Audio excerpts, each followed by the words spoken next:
Noche Buena, a short story from When the Bells Stop Ringing by Dani Balan.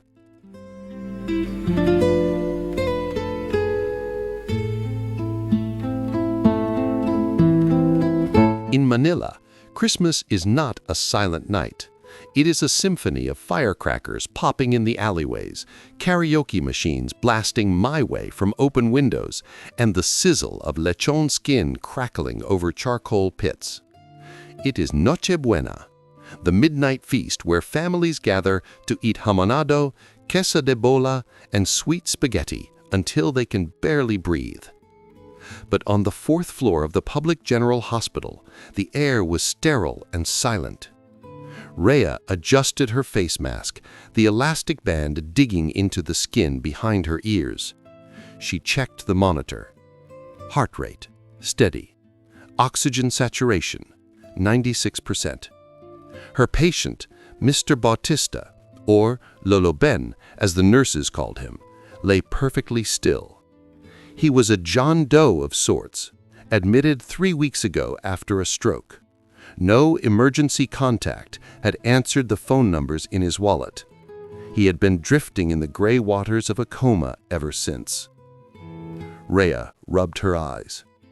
Down in the lobby, the security guards were sharing a box of donuts.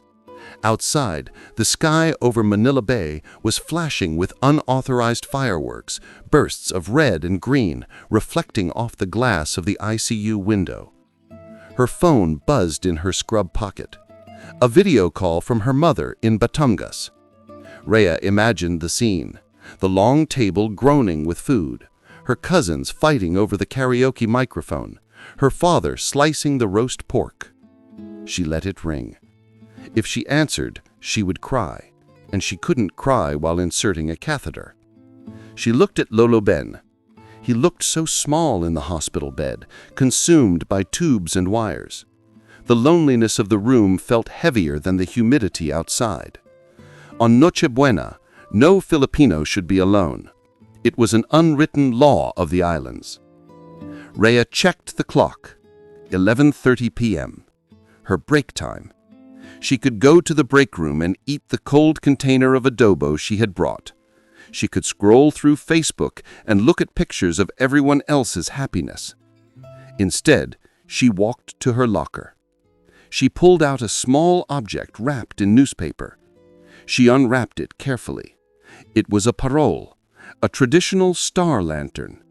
This one was tiny, made of simple bamboo sticks and translucent capiz shell paper, dyed a vibrant red.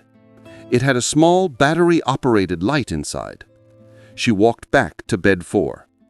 "Excuse me, Lolo," she whispered, stepping around the ventilator. She tied the parole to the metal hook of his IV stand, right next to the bag of saline. She flicked the switch. The star glowed, a soft, warm red pulse in the blue-lit room.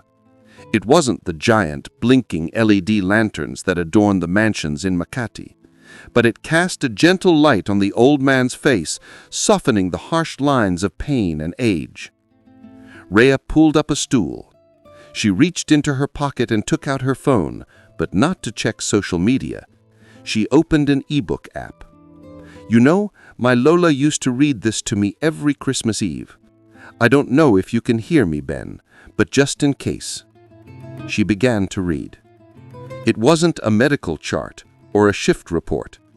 It was the story of the first Christmas translated into Tagalog.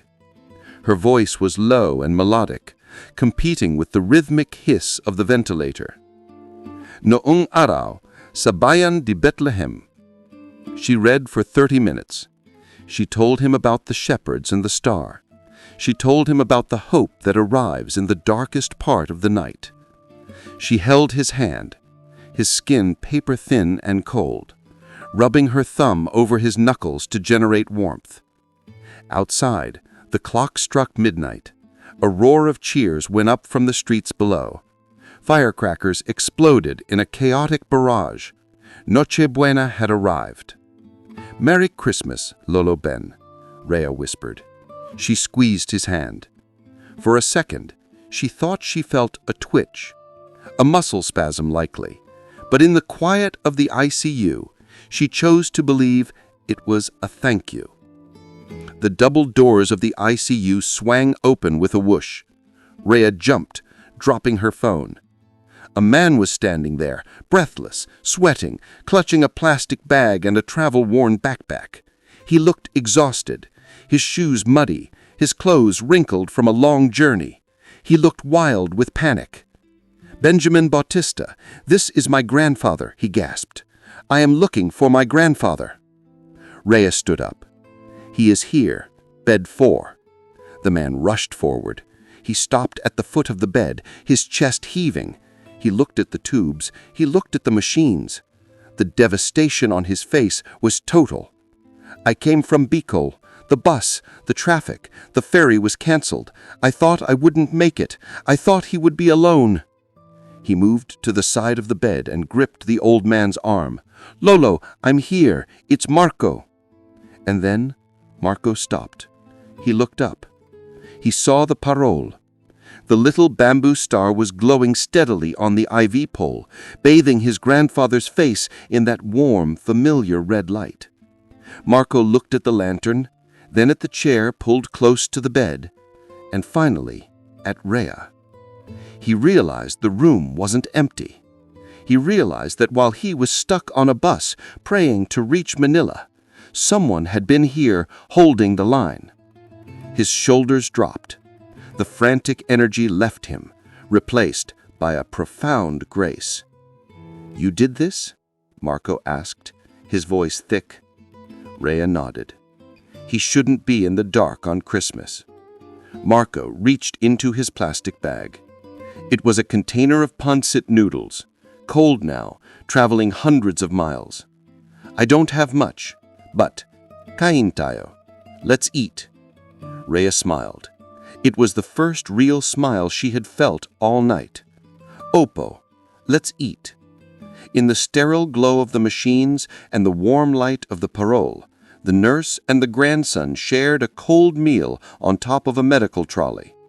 They weren't family by blood, but on this Noche Buena, bound by the care of a sleeping old man, they were family enough.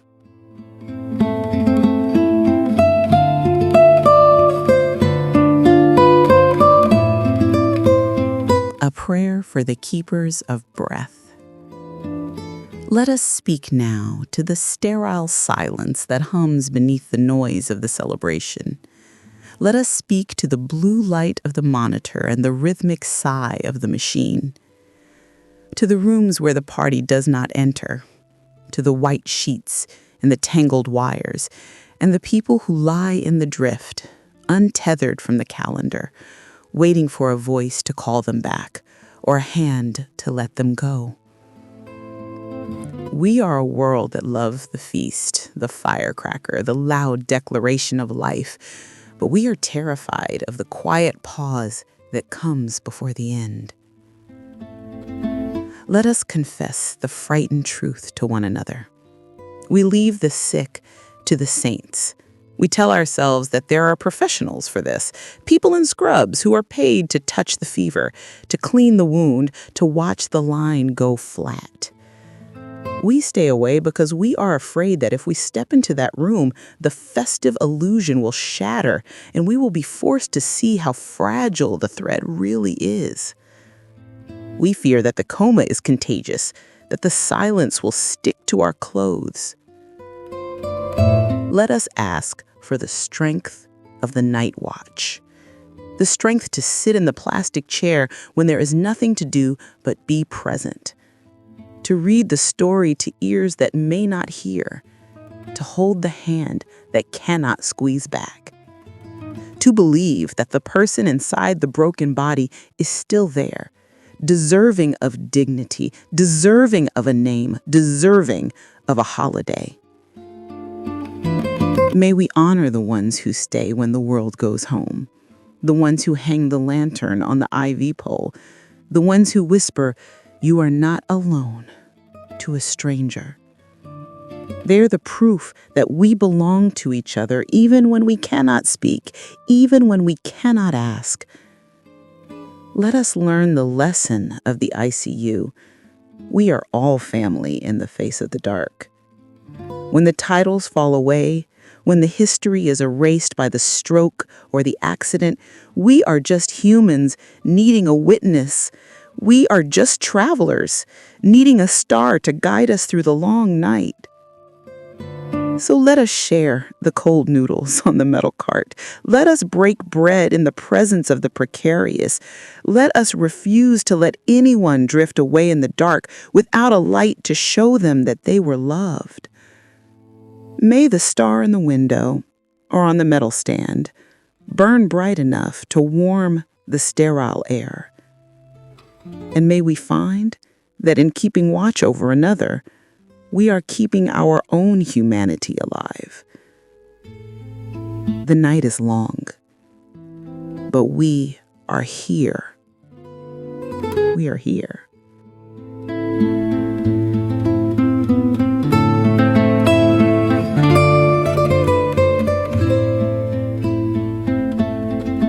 There's some stories that just, they grab you. They try to capture the holidays with all the big, shiny things. But then you get a story like this one. It finds the real heart of it all. Not in the noise, but in the quietest place you can imagine. It really does. That contrast, for me, was just immediate. The idea of this really profound human connection happening in a place that's meant to be completely sterile. Yes, sterile and silent. And that's the genius of the setup, isn't it? It immediately creates this incredible tension. You're in two places at once. Exactly. You're outside in Manila, and this story just paints this picture. It's symphony of firecrackers. You've got karaoke blasting. Blasting my way, of course. Of course. And you can almost smell the food, the lechon skin. It's just pure, loud, chaotic life, a celebration. It's sensory overload in the best possible way. It's this huge declaration that it's Noche Buena, that life is happening, and then, bam, the story cuts and you're inside. And all of that is gone. Completely gone. Just the hum of machines and what the story calls that sterile and silent air. You know right away this isn't going to be about the feast, it's about the vigil. So let's start with a character who lives right on that boundary. Nurse Reya. She really is the perfect guide for us, isn't she? She is. She embodies that conflict we were just talking about. She's physically inside the quiet clinical world, doing her job, but her mind, her heart, it's all being pulled by the world outside, the world of family and tradition. And it's not just an emotional thing. The writing makes it so physical. I was so struck by that tiny detail. The mask. The face mask elastic, Yeah. Digging into the skin behind her ears. It's such a small thing, but it says everything about the constant nagging cost of what she's doing. She's not just at work. She is actively sacrificing on a night when everyone else is together. And that sacrifice becomes so painfully clear with that phone call scene. Oh, that was brutal. Her mother, a video call. And Reya knows exactly what she'll see. The whole family, the food. The chaos, the laughter, everything she's missing. And she makes that decision, that professional decision, to just let it ring. Because she said she couldn't handle it. She couldn't process that emotion and then go and do her job properly. She had to choose. She had to wall off a part of herself to stay competent. Imagine that. Choosing to be a nurse over being a daughter in that moment. It's a profound choice. It really is. And it's mirrored in her food, too. Her cold little container of adobo. Yes. The contrast there is just, it's so aching. She's thinking about the feast back home, the sweet jamonado, the queso de bola, all this rich, celebratory food. And all she has is this functional, cold meal. It's sustenance versus abundance, duty versus joy. It's the whole story right there in two different meals. And it's so specific to the culture, too. The adobo is everyday food, right? It's comfort, but it's not special. And Christmas, Noche Buena, is supposed to be special. Exactly. Her Christmas has been stripped down to its most basic functional form. And while she's dealing with her own loneliness, her patient, he's in an even deeper isolation. Lolo Ben, yeah. He's described as a John Doe of sorts. Admitted after a stroke, no family contacts answering. He's completely disconnected, just adrift. We're tethered. That's the word. And in the Philippines on this night, that's more than just sad. It's a violation of something fundamental. Right. The story gives us that incredible line, the unwritten law of the islands. On Noche Buena, no Filipino should be alone. And that just raises the stakes so much higher. His loneliness isn't just a medical fact, it's a kind of cultural tragedy. It is. It's a tear in the social fabric. And Reya, this stranger, finds herself as the only person there to try and mend it. She becomes his family by default. This is probably a good moment to pause because the story is so rich with these cultural details. For anyone listening, to really feel the weight of it, we should probably break down some of these terms. Good idea. Let's start with the big one, the setting for the whole story, Noche Buena. Right. So it translates to good night, but it's so much more than that. It's the main event, the huge midnight feast that kicks off Christmas Day. It's the absolute peak of family, of food, of togetherness. So when you hear that Reya is missing Noche Buena, you have to understand she's missing the single most important family gathering of the year. And the sounds she's hearing from outside. The lechon. Ah, yes, the lechon, the whole roasted pig. The skin has to be perfectly crispy. It's the ultimate party food. If there's lechon, it's a serious celebration. So hearing that sound, that sizzle, is like a direct line to everything she's given up. And the food she dreams about. The jaminado and the queso de bola. Classic Christmas table staples. The jaminado is the sweet, cured ham, and the queso de bola is that iconic red ball of Edam cheese. You see it everywhere at Christmas time. They're not just food, they are symbols of holiday abundance. Compared to her simple adobo. Which is delicious, don't get me wrong. Adobo is like the national dish, a stew with vinegar and soy sauce. It's amazing. But it's everyday amazing. It's not Noche Buena amazing. And the fact that hers is cold, in a plastic container, it just says it all. It makes the story so specific, so grounded. It's not just any hospital on any holiday. It's this place on this night. Exactly. Okay, so let's get to the turning point. Reya's on her break, and she has a choice. She can go to the break room, eat her cold food, and just scroll. Scroll through Facebook, yeah. Look at everyone else's perfect, happy Noche Buena pictures, the ultimate form of modern escape and modern misery. But she doesn't. She makes a different choice, and it's such a quiet, small moment, but it's everything. She turns away from all that and walks to her locker instead. She chooses to be present. And what she takes out is just, it's the heart of the story, I think. The parole. The lantern. And the description is so important. It's not one of those huge, flashy LED things you see in the city. No, not at all. It's small, it's handmade, simple bamboo sticks and translucent Capiza shell paper. It's traditional, it's fragile, it's personal. It's the opposite of the commercial Christmas outside. It's just this little act of defiance, really. It's a human act in a sterile place.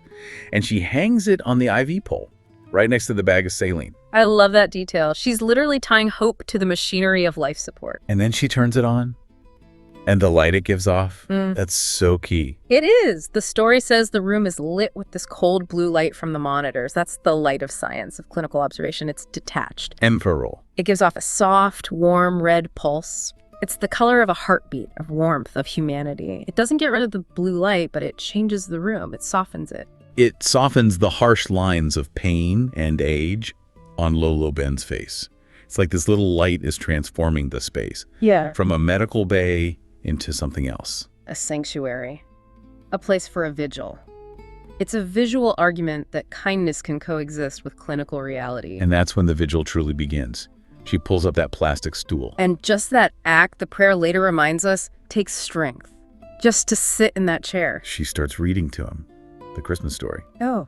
But the detail that got me was the language she chooses. She reads it in Tagalog. Yes. Nung araw sa bayan ng Belem. Which is just so powerful because even if his mind can't process the words, the rhythm, the sound of his native tongue, that's a connection that goes deeper than consciousness. It's an act of deep respect, isn't it? She's not just reading to a patient. She's speaking to a person, a Filipino man, acknowledging his entire identity beyond the hospital gown. She's telling him a story about hope arriving in the darkest part of the night, which is literally what's happening right there in that ICU room. And the connection becomes physical, too. It does. That's maybe the most moving part for me. She Yeah. reaches out and takks his hand. She describes his skin as paper thin and cold.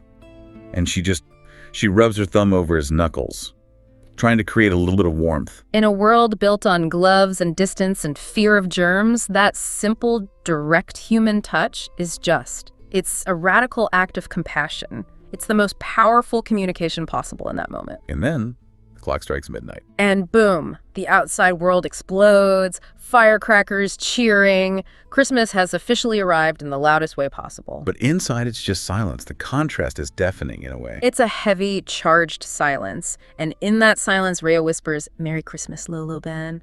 And she feels something. A twitch in his hand. Right. And the story is so smart about this. It doesn't give us an easy miracle. It immediately offers the logical reason. A muscle spasm, likely. It keeps it real. It does. But then it gives us the more important truth, Reya's truth. She chooses to believe it was a thank you, and that choice is everything. That's her faith. It's her reward for showing up. It doesn't matter what it actually was. It matters what it meant to her. She created the connection, She did. but that quiet moment of connection, it gets blown apart. Literally. The doors swing open with a whoosh. The outside world doesn't just knock, it barges in. And it comes in the form of Marco. His arrival is so frantic. He's a mess. Yeah. Sweaty, muddy, wrinkled clothes. You can feel the desperation coming off him. You can feel his entire journey. The canceled ferry from Baikal, the traffic. He's been fighting all night to get there, terrified that he's failed, that he's broken that unwritten law. He arrives expecting the worst, right? To find his grandfather alone and abandoned. He's bracing himself for guilt. He is. He sees the machines, the tubes, all the signs of how bad it is. He feels that failure crashing down on him. Yeah. And then he looks up. And he sees the parole. He sees that little red light pulsing steadily on the IV pole. And in that single instant, everything changes for him. Everything. Because that little lantern is a message. It tells him, without a word, that the ream wasn't empty, that someone was there. Someone was holding the line. The frantic energy just drains out of him.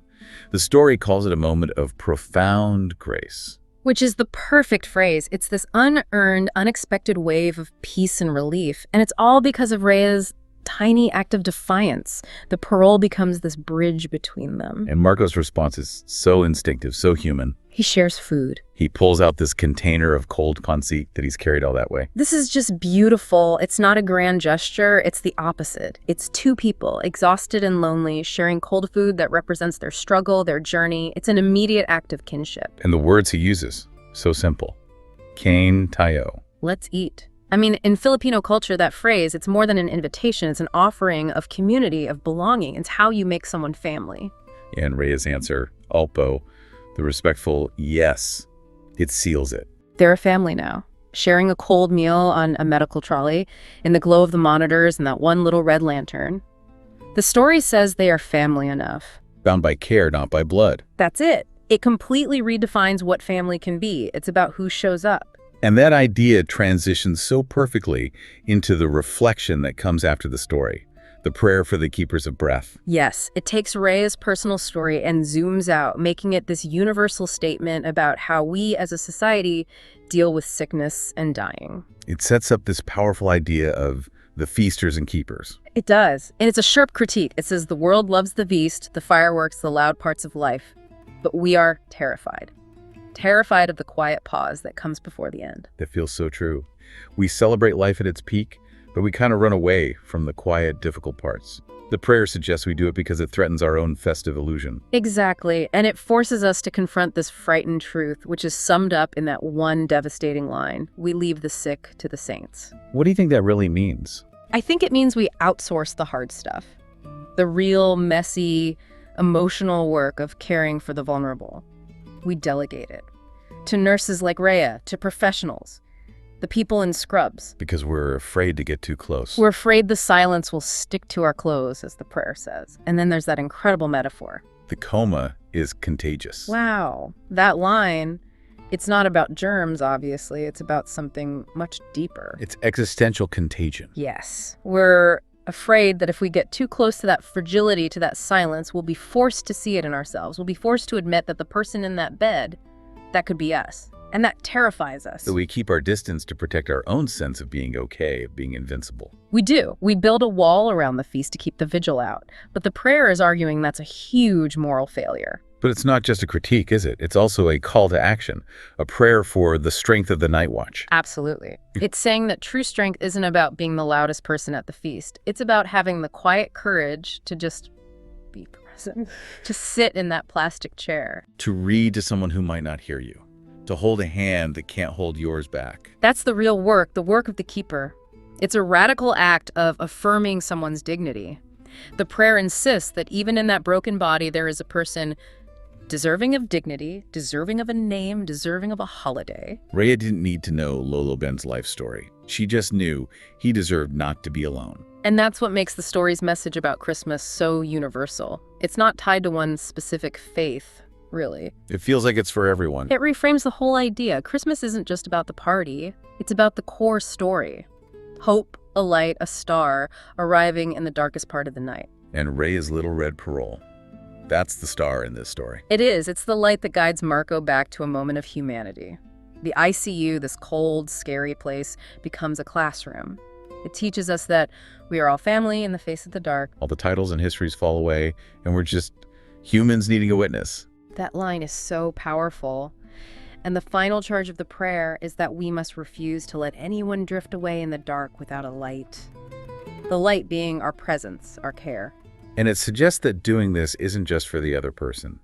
It says, in keeping watch over another, we're keeping our own humanity alive. It's self-preservation, in a way.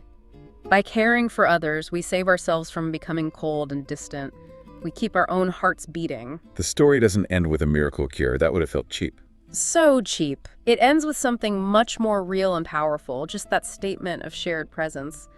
The night is long, but we are here. We are here. That's the real gift. That's the Noche Buena that matters. It really is. You know, before we finish up, as we always do, maybe we should quickly touch on a few of these specific words the author used that really carry so much weight. Yeah, that's a great idea. Let's start with the word that defines the hospital environment.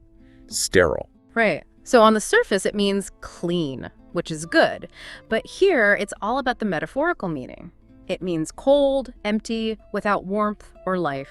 It's the perfect word to describe the emotional landscape Reya has to fight against. And we use the word untethered to talk about Lolo Ben. Yeah, which is just the perfect image, like a boat that's come loose from its mooring. He's disconnected from everything that anchors a person, family, consciousness, memory. He's just floating. It also describes his situation as precarious. Which means unstable, dependent on chance. It just adds to that tension. His life is hanging by a thread, which makes Reya's vigil, her choice to be there, feel that much more important and high stakes. And we have to go back to that metaphor. Yeah. The coma being contagious. We do. Using contagious that way is so brilliant. It takes a medical term and turns it into a psychological one. It's the fear of catching mortality, of catching the realization of our own fragility. It explains so much about why people stay away. And lastly, that feeling Marco has. Profound grace. Such a beautiful phrase. Grace is unearned favor, right? And this is a deep, sudden feeling of peace and relief that he didn't do anything to deserve. He receives it simply by witnessing Reya's act of kindness. It's a gift. So when we put it all together, what are we left with? I think for you listening, the enduring message is that the true meaning of the holidays, maybe the true meaning of being human, is found in the smallest things. Absolutely. It's not the big feast. It's sharing the cold noodles. It's not the giant city-sponsored light show. It's one tiny handmade lantern. These are the things that turn a cold room into a sanctuary. And maybe here's a final thought to take with you. If this story is right, and family is defined by who shows up, who is the Lolo Ben in our own lives, who is out there maybe quietly untethered, just needing a witness, needing someone to hold the line. Because being that witness, showing up, that's the most powerful gift there is. We hope you related to this story. If these moments of quiet connection and hope resonated with you, we're thrilled to tell you that the full collection, When the Bells Don't Ring by Danny Ballin, is now available on Amazon and everywhere books are sold. Danny wrote this book to bring a little light to the quieter, sometimes harder moments of the season. It makes for a truly meaningful Christmas gift for anyone who loves literary fiction and heartwarming tales. You can find the link to buy or gift a copy right now in the description. Thank you for listening and for reading. We'll see you in the next episode. Never stop learning and hoping with English Plus Podcast.